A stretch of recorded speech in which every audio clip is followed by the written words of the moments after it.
니체의 철학으로 풀어보는 사랑과 힘의 역설. 영. 오프닝 우리가 모르는 진실. 여러분, 지금 이 순간 당신은 누구의 인형입니까? 오늘 하루만 돌아봐도 우리는 수십 번 타인의 시선에 매달립니다. 상사의 눈치를 보며 말하지 못한 의견, 연인의 비위를 맞추기 위해 삼킨 진심, SNS에 올린 사진 속 억지 웃음. 이 모든 순간은 우리가 자유롭지 않다는 증거입니다. 우리는 보이지 않는 줄에 묶여 타인의 기대에 따라 춤을 춥니다. 프리드리히 니체, 19세기 독일의 철학자. 그는 이런 순간들을 인간을 약하게 만드는 가장 은밀한 독이라고 불렀습니다. 니체는 단호히 선언했죠. 사랑받으려는 욕망이야말로 우리를 노예로 만든다. 오늘 이 영상에서 우리는 니체의 철학을 통해 사랑받고 싶은 욕망의 본질을 깊이 파헤쳐봅니다. 이 여정은 불편할 수 있습니다. 진실은 종종 날카로운 칼날처럼 우리를 베기 때문입니다. 하지만 그 불편함 속에서 우리는 자유의 단서를 찾을 수 있습니다. 준비되셨나요? 자, 지금부터 니체와 함께 사랑과 힘의 역설을 탐험해봅시다. 1부. 사랑받고 싶은 마음, 인간 본능인가? 약자의 전략인가? 심리학은 인간의 사랑받고 싶은 욕망을 본능에서 찾습니다. 아기는 울음을 통해 어머니의 관심을 끌고 그 사랑으로 생존합니다. 존 볼비잔 볼비의 애착 이론에 따르면 이는 진화적 본능입니다. 아기의 울음은 생존의 신호이고 사랑은 생존의 도구입니다. 이 본능은 우리 모두에게 깊이 뿌리박혀 있습니다. 하지만 니체는 이 본능을 의심했습니다. 그는 사랑받고자 하는 욕망이 단순한 생존 기술이 아니라 약자가 강자를 통제하려는 술수라고 보았습니다. 그는 단언했죠. 사랑은 생존의 기술이 아니라 힘을 잃은 자의 술수다. 니체에게 사랑은 약자가 강자를 묶는 전략입니다. 약자는 사랑을 무기로 삼아 강자의 자유를 제한하고 그들의 힘을 약화시킵니다. 이는 단순한 감정이 아니라 치밀한 권력의 게임입니다. 예를 들어 우리는 타인의 동정을 얻기 위해 약한 모습을 강조하거나 사랑받기 위해 자신의 진심을 숨깁니다. 이는 진정한 사랑이 아니라 생존을 위한 연극입니다. 1. 노예 도덕의 탄생. 니체의 노예 도덕 개념은 이 문제를 더 깊이 파고듭니다. 노예 도덕은 약자들이 모여 만들어낸 집단 규범입니다. 그들은 힘있는 자를 위험하다고 낙인 찍고 순종하는 자를 착하다고 칭찬합니다. 이 규범 속에서 사랑받으려는 욕망은 약자의 생존 전략으로 자리 잡습니다. 약자는 강자에게 복종하며 사랑과 인정을 구합니다. 그들은 강자를 비판하며 스스로를 정당화하고 집단의 동정을 얻어 안전을 확보합니다. 예를 들어 직장에서 상사의 비판을 두려워하며 침묵하거나 SNS에서 타인의 시선을 의식해 완벽한 이미지를 연출합니다. 이 과정에서 사랑은 힘을 가진 자를 묶는 사슬이 됩니다. 니체는 이를 노예 도덕의 핵심으로 보았습니다. 약자는 사랑받으려는 욕망을 통해 강자를 통제하고 스스로의 약함을 정당화합니다. 하지만 이 과정에서 그들은 자신의 힘을 잃습니다. 즉, 사랑은 종종 힘없는 자의 방어 기제일 뿐입니다. 2부. 권력 의지와 사랑의 모순. 니체는 모든 존재의 본질을 권력 의지를 투파워로 정의했습니다. 그는 선언했죠. 존재하는 모든 것은 권력을 원한다. 여기서 권력이란 단순한 정치적 힘이 아닙니다. 자신의 존재를 확장하고 자기 뜻을 실현하려는 생명력입니다. 예술가가 캔버스에 붓을 휘두르는 순간, 운동선수가 한계를 넘어서는 순간, 과학자가 진리를 탐구하는 순간 그들은 권력 의지를 발휘합니다. 이는 우리 모두가 가진 본질적 충동입니다. 하지만 사랑받으려는 욕망은 이 권력 의지를 거세합니다. 사랑받기 위해 자신을 낮추고 타인의 기준에 맞추는 순간 우리는 스스로의 힘을 포기합니다. 이는 니체가 경멸한 약자의 태도입니다. 1. 연애에서의 자기 배신. 연애는 사랑받고 싶은 욕망이 가장 극명하게 드러나는 무대입니다. 많은 이들이 연애에서 자신을 감춥니다. 거절당할까 두려워 본심을 숨기고 인정받기 위해 억지로 상대에게 맞춥니다. 심지어 자신의 꿈과 욕망을 포기하고 상대의 기대에 부응하려 합니다.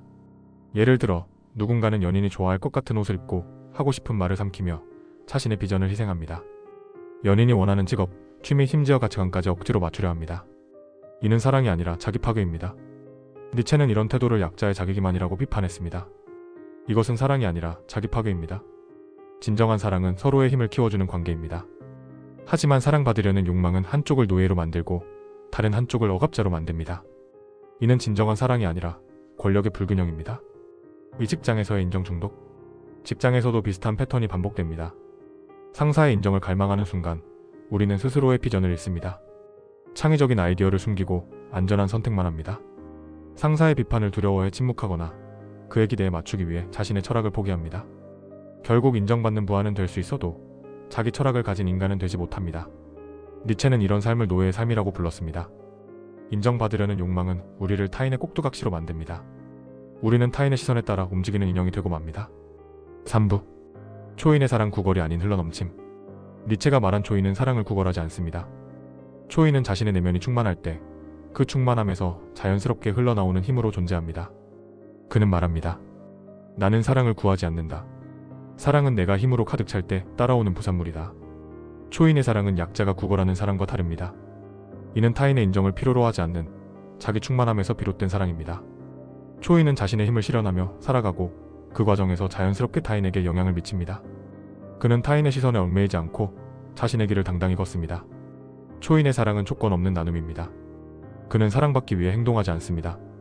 그의 행동은 자신의 내면에서 우러나오며 그 결과로 타인에게 영감을 줍니다. 진짜 사랑은 구걸할 때 오는 것이 아니라 넘칠 때 따라오는 것입니다. 4부 심리학적 증거. 왜 사랑받으려 애쓸수록 약해질까? 현대심리학과 뇌과학은 니체의 통찰을 뒷받침합니다. 사랑받으려는 욕망이 우리를 약하게 만드는 이유를 과학적으로 살펴봅시다. 1. 애착이론. 애착이론에 따르면 불안 애착을 가진 사람은 타인의 인정에 목을 맵니다. 이들은 거절에 극도로 민감하고 사랑받지 못할까 두려워합니다. 이런 두려움은 그들의 자율성을 파괴하고 타인의 시선에 종속되게 만듭니다. 예를 들어 불안 애착을 가진 사람은 연인의 작은 말 한마디에도 상처받고 그들의 기분에 따라 자신의 행동을 바꿉니다. 이 뇌과학 거절 민감성. 뇌과학 연구에 따르면 사랑받지 못한다는 신호는 뇌의 통증 중추와 같은 부위를 자극합니다. 즉 인정받지 못하는 것은 신체적 고통과 유사한 경험입니다. 이는 왜 우리가 거절을 두려워하는지 설명합니다. 이 고통은 우리를 더욱 타인의 인정에 의존하게 만들고 우리의 자율성을 약화시킵니다. 3. 자기결정이론. 자기결정이론은 인간의 행복이 자율성, 유능감, 관계성에서 나온다고 설명합니다. 그러나 사랑받으려는 욕망은 자율성을 파괴합니다. 우리는 하고 싶은 일이 아니라 인정받을 일을 선택하게 됩니다.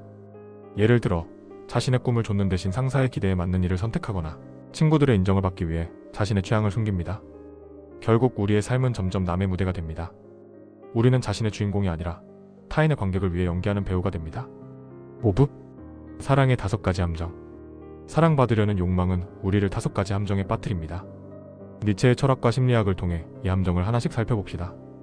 예측 가능성. 사랑받기 위해 움직이는 사람은 읽히고 조종당합니다. 타인의 기대에 맞추는 삶은 결국 타인에게 쉽게 예측되고 통제됩니다. 예를 들어 상사의 비위를 맞추기 위해 항상 뻔한 답변만 하는 직원은 결코 독창적인 존재가 될 수 없습니다. 자기 검열. 진짜 욕망을 말하지 못하고 가면을 씁니다. 이는 자기 표현을 억제하고 내면의 진실을 잃게 만듭니다. 우리는 하고 싶은 말을 삼키고 타인이 원하는 말만 내뱉습니다. 에너지 소모. 타인에게 맞추고 연기하는 삶은 끊임없는 피로를 낳습니다. 이는 우리의 생명력을 고갈시킵니다. 매일 타인의 기대에 맞추느라 에너지를 소진하면 정작 자신의 꿈을 위해 쓸 힘은 남지 않습니다. 정체성 상실. 가면을 오래 쓰면 자기 얼굴을 잊습니다. 우리는 타인의 기대에 따라 변형된 자아를 받아들입니다. 예를 들어 SNS에서 완벽한 이미지를 유지하려다 자신의 진짜 모습을 잃어버립니다. 위대함 상실. 거절과 고독을 견디지 못하는 자는 결코 초인이 될 수 없습니다. 위대한 삶은 고독을 감내하는 용기에서 나옵니다. 타인의 인정을 갈망하는 사람은 결코 위대한 존재가 될 수 없습니다. 6부 역사와 문학 속 사례 확장. 역사와 문학은 사랑받으려는 욕망을 거부한 이들의 이야기를 보여줍니다. 그들은 미움과 외면을 감수하며 자신의 길을 갖고 결국 더 큰 사랑을 얻었습니다. 소크라테스. 그는 아테네 시민들의 미움을 받으면서도 철학을 포기하지 않았습니다. 그의 질문은 사람들을 불편하게 했지만 인류의 사고를 바꿨습니다. 그는 톡배를 마시며 자신의 진실을 지켰습니다. 갈릴레오. 교회의 사랑을 잃을 위험을 감수하고 지동설을 주장했습니다. 그는 진실을 위해 고독과 박해를 견뎠고 결국 과학의 새 시대를 열었습니다. 반 고흐. 생전에 인정받지 못했지만 그림을 포기하지 않았습니다. 그의 고통과 열정은 오늘날 전 세계적으로 사랑받는 작품으로 남았습니다. 체 게바라. 그는 미움받을 것을 알면서도 혁명을 선택했습니다. 그의 이상은 수많은 이들에게 영감을 주었고 그의 이름은 자유의 상징이 되었습니다. 니체 자신 생전에는 외면당했지만 그의 철학은 현대 사상에 깊은 영향을 미쳤습니다. 그는 고독 속에서 초인의 길을 설파했습니다. 이들은 모두 사랑받으려는 욕망을 거부하고 자신의 힘을 선택했습니다. 그 결과 그들은 세대를 초월한 사랑과 존경을 얻었습니다. 그들은 사랑보다 힘을 선택했기에 결국 더 큰 사랑을 얻었습니다. 7부 자기기만. 왜 우리는 사랑을 욕망하는가? 우리는 종종 자신의 행동을 정당화합니다. 나는 배려해서 이렇게 한다거나 나는 착해서 참고 산다고 말합니다. 하지만 그 뿌리를 파헤치면 두려움뿐입니다. 거절당할까 두려움, 버려질까 두려움, 혼자가 될까 두려움. 예를 들어 친구의 비판을 두려워해 자신의 의견을 숨기거나 연인의 사랑을 잃을까 봐 진심을 말하지 못합니다. 이는 배려가 아니라 두려움에서 비롯된 자기기만입니다. 니체는 이런 자기기만을 경멸했습니다. 그는 우리가 두려움에 굴복하지 않고 진실을 직시하길 바랐습니다. 사랑받으려는 욕망은 우리의 약함을 감추기 위한 가면일 뿐입니다. 사랑받으려는 욕망은 사실 두려움의 다른 이름입니다. 8부 침묵과 단절의 힘. 니체는 강자의 특징으로 침묵과 단절을 꼽았습니다. 그는 말합니다. 강자는 침묵할 수 있고 단절할 수 있다. 강자는 사랑받지 않아도 무너지지 않습니다. 오해받아도 자기 진실을 버리지 않습니다. 이는 약자가 결코 가질 수 없는 힘입니다. 침묵은 타인의 시선에서 벗어나 자신을 지키는 행위이고, 단절은 독립된 존재로 거듭나는 과정입니다. 예를 들어 친구들의 오해를 감수하며 자신의 신념을 지키는 사람, 상사의 비판에도 불구하고 자신의 비전을 고수하는 사람은 강자의 길을 걷습니다. 이는 고독하지만 자유로운 길입니다. 9부 아모르 파티. 사랑받지 못해도 운명을 사랑하라. 니체의 궁극적 해법은 아모르 파티 에머 FATI입니다. 이는 운명을 사랑하라는 철학입니다. 사랑받지 못해도, 고독해도 그 상황마저 사랑하는 힘입니다. 니체는 영원의 이터널 리커런스라는 사유를 통해 묻습니다. 지금의 선택을 영원히 반복할 수 있는가? 사랑받기 위해 자기 힘을 배신하는 삶은 결코 영원히 반복할 수 없습니다. 반면 자신의 힘을 믿고 운명을 사랑하는 삶은 영원히 반복할 가치가 있습니다. 이는 고통과 고독을 감싸 안는 용기입니다. 아모르 파티는 단순한 낙관주의가 아닙니다. 이는 운명의 모든 순간을 긍정하고 그 속에서 자신의 힘을 발휘하는 태도입니다. 10부 현대사회 적용. SNS, 연애, 직장. 현대사회에서 사랑받으려는 욕망은 더욱 교묘하게 작동합니다. 기술과 사회의 변화는 우리의 욕망을 증폭시키고 우리를 더 깊이 노예로 만듭니다. SNS. 우리는 좋아요, 숫자로 존재감을 확인합니다. 한 장의 사진을 올리기 위해 몇 시간을 고민하고 타인의 반응에 따라 기뻐하거나 처절합니다. 이는 우리의 자존감을 타인의 손에 맡기는 행위입니다. 연애 버려질까 두려워 진실을 숨기고 상대의 기대에 맞추려 했습니다. 이는 사랑이 아니라 노예의 삶입니다.